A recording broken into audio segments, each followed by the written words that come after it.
Bonjour à tous, c'est bientôt la fin de la saison et avec un petit casse-tête de programmation, de quoi vous parlez, de quoi ne vous avons-on pas encore parlé, qui n'avons-nous pas encore reçu. Alors durant ces 2 semaines, on a choisi de revenir avec Henri Leblanc et Laura Dutèche-Pérez sur ce que nous avons appris et sur ce qui nous a surpris durant ces 7 ans de grande table. Surpris comme surpris par la nuit, mon tout premier reportage pour France Culture il y a 20 ans dans les studios Ghibli à Tokyo, fasciné par le succès et la reconnaissance mondiale depuis qu'a acquise l'animation japonaise et encore plus halluciné par le boom du manga en France ces dernières décennies. Pour fêter cela, le club accueille ce midi un grand nom de l'animation japonaise, l'un des pères d'Albator et d'Astro Boy. Il s'appelle Rintaro, il est avec nous.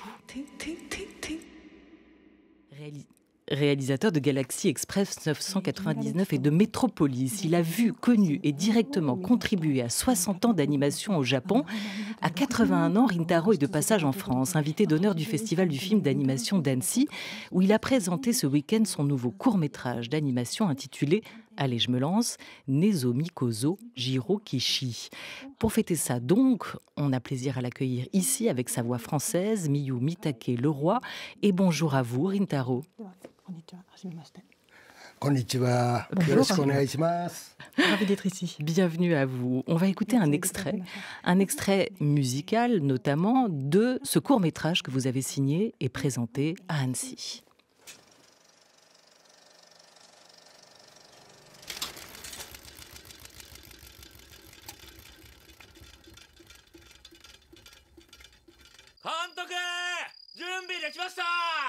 Oui.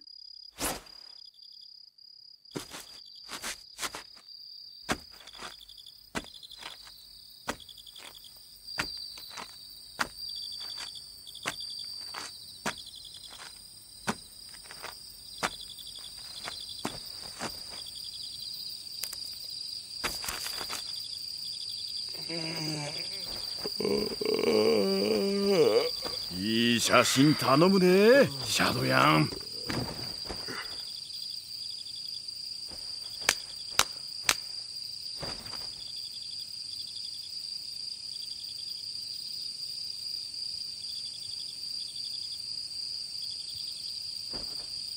よーい、ほい。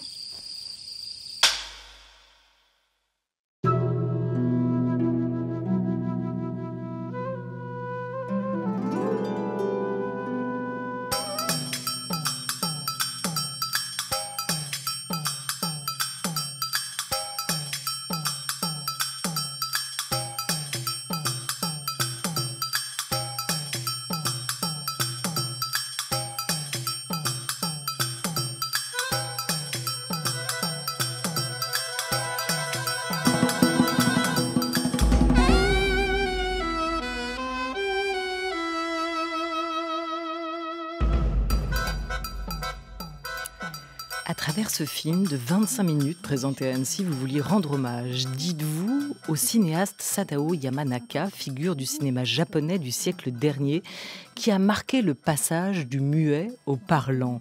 Ce qu'il fait et ce que vous faites en redonnant vie à son personnage de bandit de la fin de la période Edo, un bandit qui volait aux riches pour donner aux pauvres. Mais alors, Rintaro, moi, je pensais que Robin des Bois était britannique, qu'il était caché dans la forêt de Sherwood. Et avec vous, j'apprends qu'en réalité, il était aussi un peu, beaucoup japonais, Robin des Bois, ce bandit de grand chemin. Oui, absolument. C'est vraiment exactement ça. Il y avait ce personnage et je voulais vraiment le mettre dans un cadre de cinéma. Et que c'était vraiment mon souhait de faire ça. Ah, mais qu'est-ce qu'il représente, ce voleur, ce Jirokishi pour vous et dans la culture japonaise, hein ?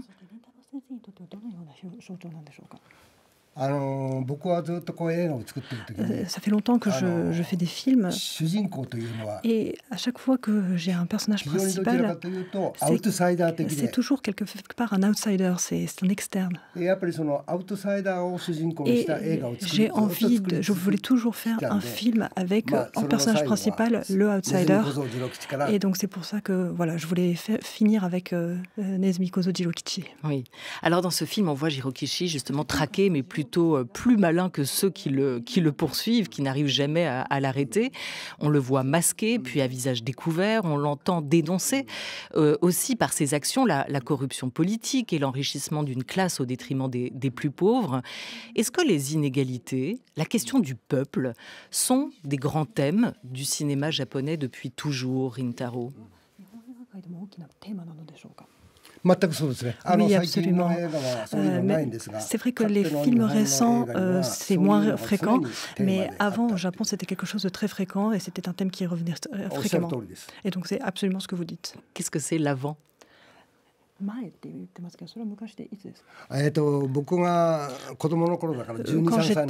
j'étais enfant, quand j'avais 12 ans, 13 ans à peu près, les films japonais à l'époque, c'était vraiment l'âge d'or.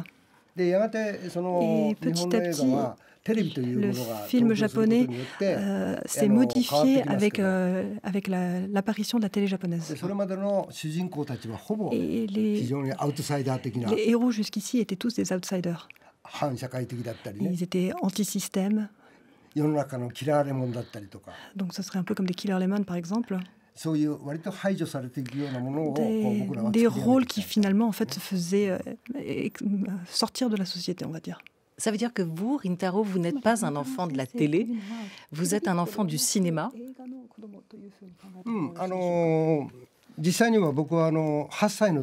Oui, quand j'avais 8 ans, j'ai vu la première fois La Fleur de Pierre, qui est un film russe.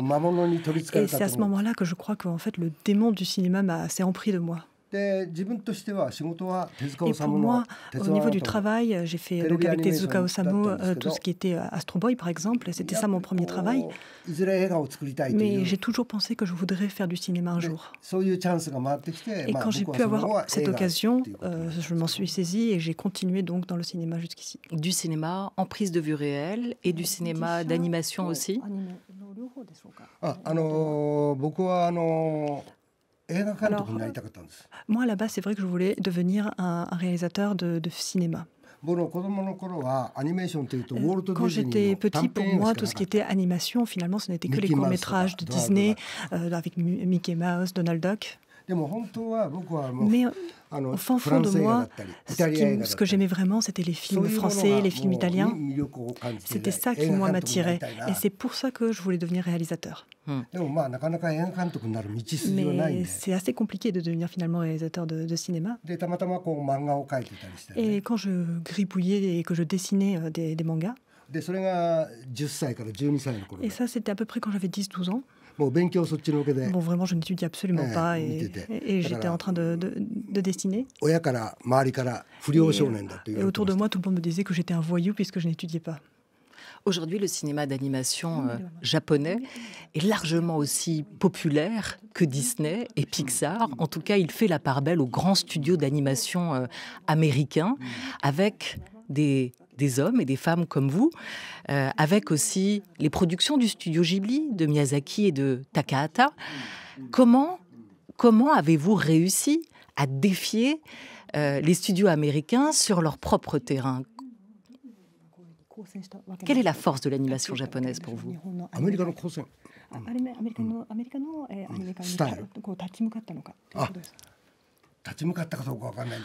Je ne sais pas si nous avons défié les studios américains. Mais pour ma part, il y avait Disney qui est vraiment le grand classique. Mais pour moi, ce qui m'occupe n'est pas Disney. Ce n'est pas ce qu'il y a au sein de moi. Pour moi, c'est les films noirs français, les films italiens. Et donc, je voulais vraiment faire de l'animation avec ce genre de vision. Voilà. Mais c'était difficile d'avoir une fusion de ces deux-là, et ce n'était pas évident pour moi. Et donc avec Osamu Tezuka, Astro Boy, en faisant des animations pour la télé, petit à petit, ça m'a permis en fait de bâtir cette confiance. Oui, parce que vous savez que nous, on est des enfants de la télé. Hein. Vous savez, Rintaro, et nous, on a grandi avec vous, avec Astro Boy, on a grandi aussi avec Albator, avec tous ces personnages que vous avez mis en mouvement. Ouais. Voilà. Mais si on en revient au cinéma, à ce cinéma qui vous a marqué, c'est peut-être là la force du cinéma d'animation japonais.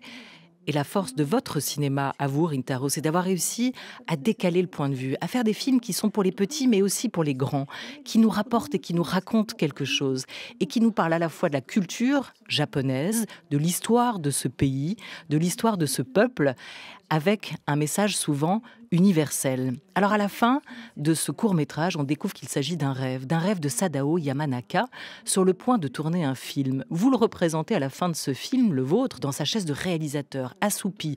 L'équipe l'attend, elle est prête à tourner. Lui, il vient de rêver le film que vous nous montrez, Rintaro. Il y a sur son visage ce long menton qui le caractérise et une serviette blanche qui entoure ses cheveux.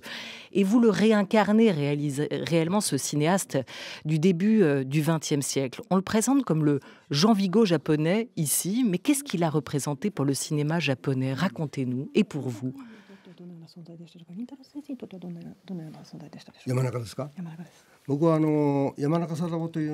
Pour moi, Sadao Yamanaka,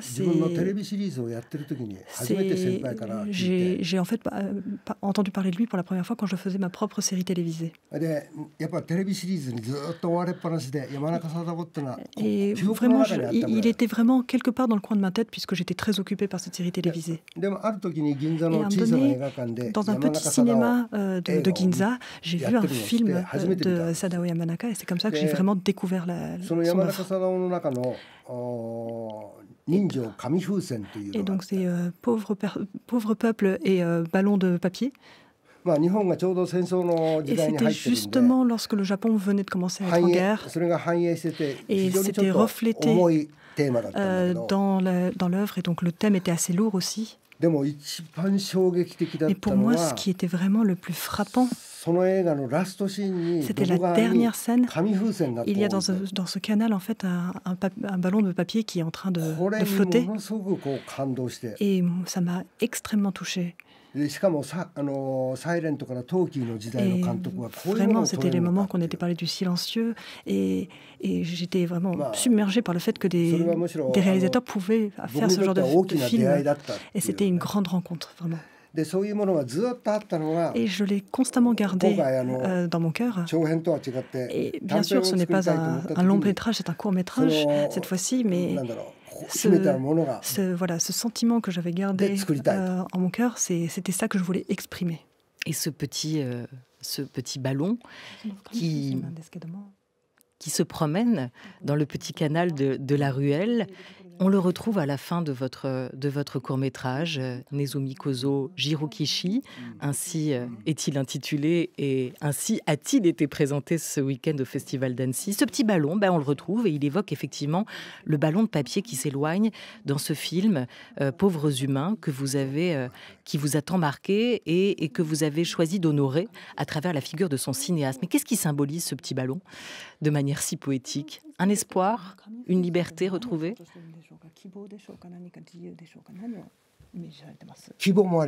Oui, il y a l'espoir en effet. Mais vraiment, c'est un espoir très très léger finalement. C'est comme ce ballon de papier qui pourrait vraiment disparaître en quelques secondes. Mais dans cette image, il était sur le canal et il y avait vraiment cet espoir on a envie d'aller au bout du trajet de ce ballon, mais en même temps il y a cette fragilité qui existe en même temps. Et cette fragilité est ce que tout le monde a finalement. Eux, c'est un peu comme un rêve. Et c'était ça que je voulais mettre en œuvre, mettre en scène ici. Et je crois aussi que Sadao Yamanaka voulait aller au-delà de cette fragilité dans ses autres films, et que finalement, malheureusement, c'est là où finalement sa vie s'est terminée. Il est mort très jeune. Oui, il avait 28 ans. Mais il a eu le temps de tourner. Il a eu le temps de tourner quand même ce film qu'il a rêvé. Ou est-ce que cette histoire de bandit de grand chemin est restée à l'état de scénario?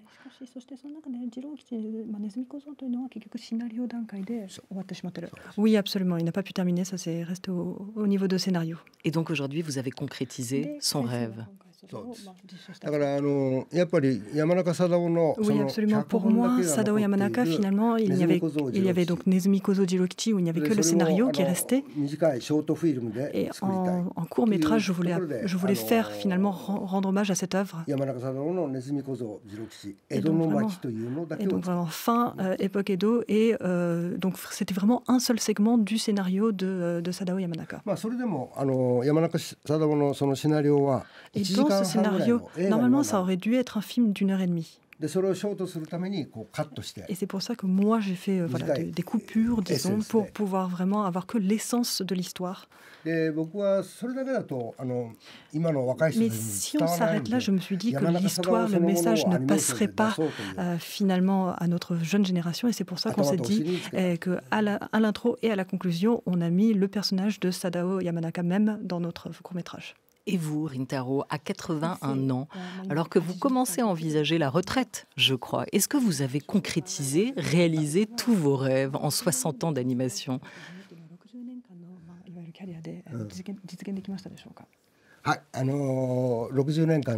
Oui, en 60 ans, oui, c'est bon, j'ai réalisé. Le fait d'avoir fait ce court-métrage de Sadao Yamanaka, ce rêve que j'avais, j'y suis parvenue. Et pourquoi ? Pourquoi il fallait le faire pour vous ? Quel cycle vous vouliez boucler ? Pourquoi c'était important d'en revenir, on imagine aussi à vos débuts peut-être, à ce qui vous a donné des envies de cinéma ?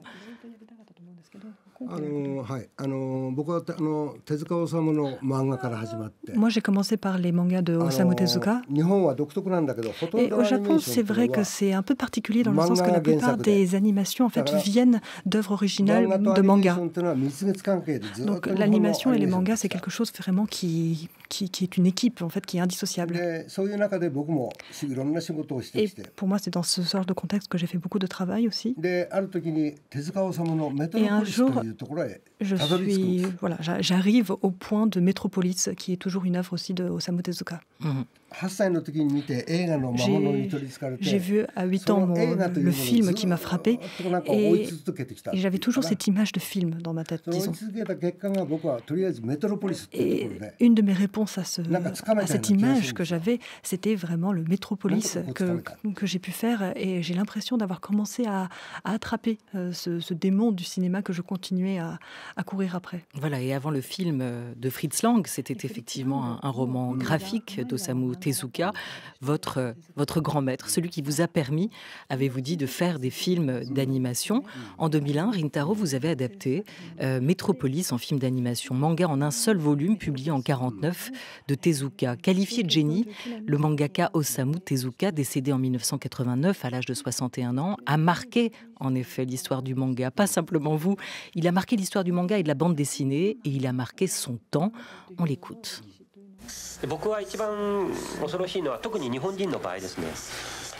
J'ai peur que les Japonais, surtout depuis qu'ils vivent dans une société relativement contrôlée et très établie, ils ont cette habitude de vivre en groupe. Et dès qu'il y a une direction à prendre, tout le monde va prendre cette même direction. Et j'ai peur qu'en fait, cette façon de se comporter est très similaire à celle des robots. On dit souvent que les Japonais n'ont pas de créativité et qu'ils imitent tout. Et peut-être que jusqu'ici c'était le cas en effet. Je pense que pour que les Japonais s'adaptent aux cultures étrangères, ils devaient s'en nourrir et les copier telles quelles pour pouvoir finalement mieux s'en accaparer. C'était presque devenu une vérité générale. Mais je crois que dorénavant, c'est maintenant qu'en fait la société japonaise va pouvoir faire plus preuve de créativité. Et je crois que c'est là aussi que l'intelligence artificielle va pouvoir peut-être venir faire un changement de paradigme avec cet apport que les Japonais pourraient avoir, en tout cas dans ce contexte du XXIe siècle. Il avait prévu pas mal de choses, Tezuka. Il est particulièrement visionnaire dans cet extrait qu'on vient d'entendre. L'importance pour le Japon d'imposer, de raconter sa propre histoire et sa propre culture, mais aussi cette idée que la créativité japonaise serait très respectée à l'avenir, et ça y est, elle l'est.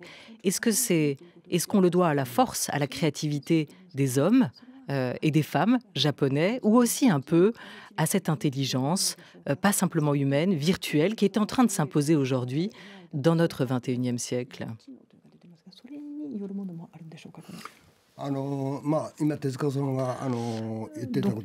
J'étais en train d'écouter moi aussi cet extrait de Osamu Tezuka, et c'est vrai que c'était un discours qu'il avait de manière générale dans la vie de tous les jours. Et quand on parle de créativité japonaise, je crois que finalement elle découle même de l'époque Edo au Japon. Par exemple les ukiyo-e, qui étaient les estampes japonaises.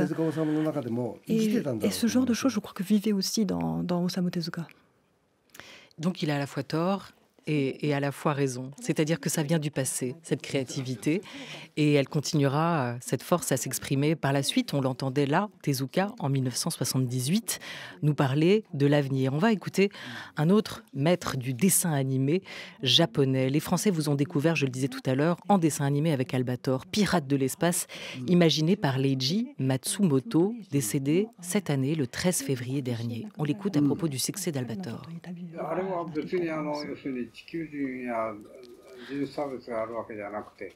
Non, je ne crois pas qu'il y a de racisme en fait, ni envers les terriens, ni envers les autres races. Les pirates vivent librement. Et vraiment, ce drapeau avec la tête de mort signifie qu'ils sont libres et que les pirates se battront toujours, même après être devenus des os. Ce n'est pas pour faire peur. Même les chevaliers en Europe ou les samouraïs au Japon, ils utilisaient ce symbole. Et c'est quelque chose de commun dans le monde entier. Et c'est pour ça que, voilà, en voyant ça, je me suis pris d'admiration pour le drapeau à tête de mort et le sens de ce drapeau, où même en devenant des os, je m'abattrai, je continuerai à me battre. Et c'est pour ça que j'ai écrit Albator avec ça en tête. Et comme cette idée universelle, je pense que c'est finalement ça qui a également résonné chez les Français. Voilà, le mangaka Matsumoto qui a imaginé le personnage d'Albator, que vous, Rintaro, vous avez adapté, d'abord en série télé. Vous êtes devenu le réalisateur attitré de cette série à la fin des années 70, que les Français ont grandement découvert, savouré, apprécié dans les années 80. Et puis, il y a deux de vos longs métrages qui ont découlé aussi de cette histoire-là, donc Galaxy Express 999, qui vient d'être restauré. Pourquoi Albator? Pourquoi cet attachement? Quelle est l'histoire dans l'histoire? Nous, on ne la connaît pas. Comment vous avez rencontré Albator et pourquoi vous avez choisi de l'adapter?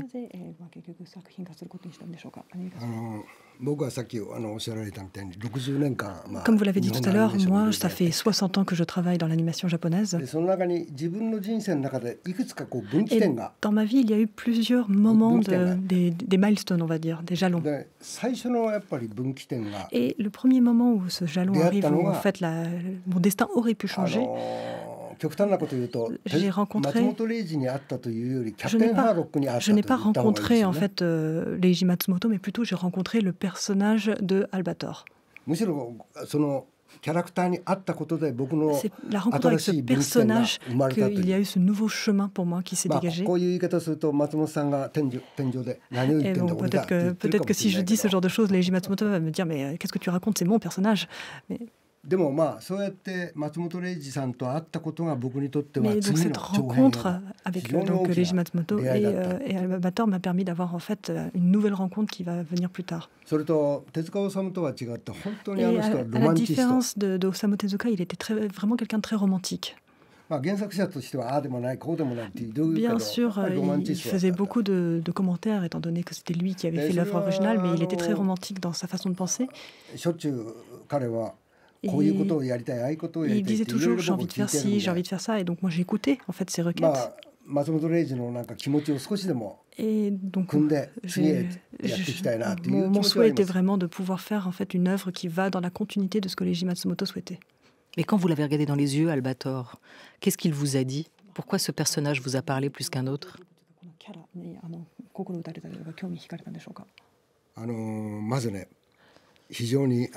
commencer, vraiment ce côté loup solitaire. Il est vraiment, c'est comme un orphelin, il est tout seul en train de se battre. Et donc voilà, j'ai été très attirée par ce type de personnage. Au festival d'Angoulême, cette année, a été Rintaro consacré, honoré, une star, deux stars même du manga japonais, hein, deux mangaka comme on dit, Ryoshi Ikegami, célèbre pour ses personnages aussi de gangsters, et puis peut-être dans la plus jeune génération, il faut quand même citer aussi Hajime Isayama, qui est l'auteur de l'attaque des Titans. Est-ce que vous allez passer, vous, le relais à cette jeune génération de dessinateurs, que ce soit pour le manga, que ce soit pour le cinéma d'animation? Est-ce que vous voyez le futur grand? Est-ce qu'il a déjà émergé?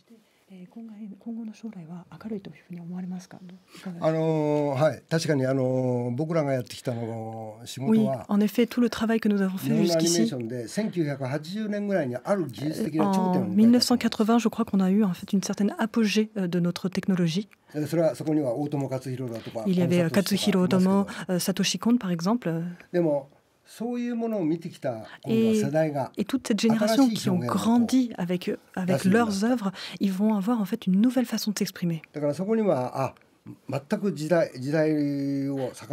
c'est là où je pense qu'il y a des nouvelles expressions qu'on voit qui naissent par rapport à l'époque et que nous voyons en fait naître en ce moment. Et en même temps, il y a aussi bien sûr des animations qui vont être en fait des produits phares plutôt, mais des produits. Et actuellement, l'animation japonaise en fait est notamment animée par ces produits phares. Et c'est vrai que j'aimerais voir j'aimerais voir cette nouvelle génération, comment dorénavant elle va finir par s'exprimer avec ces nouveaux outils et ce nouveau paradigme qu'ils ont. Voilà, vous resterez comme nous, Rintaro, curieux et attentif, surpris par ce qui va se passer à l'avenir dans le monde de l'animation japonais. Merci mille fois à vous d'avoir été avec nous et merci à Miyu Mitake Leroy, votre interprète, traductrice aujourd'hui, et à Henri Leblanc et Laura Dutèche-Pérez qui ont programmé et préparé cette émission avec l'aide précieuse de Sacha Mattei, à Félicie Faugère à la réalisation et à Ruben Carmésine à la technique. Merci.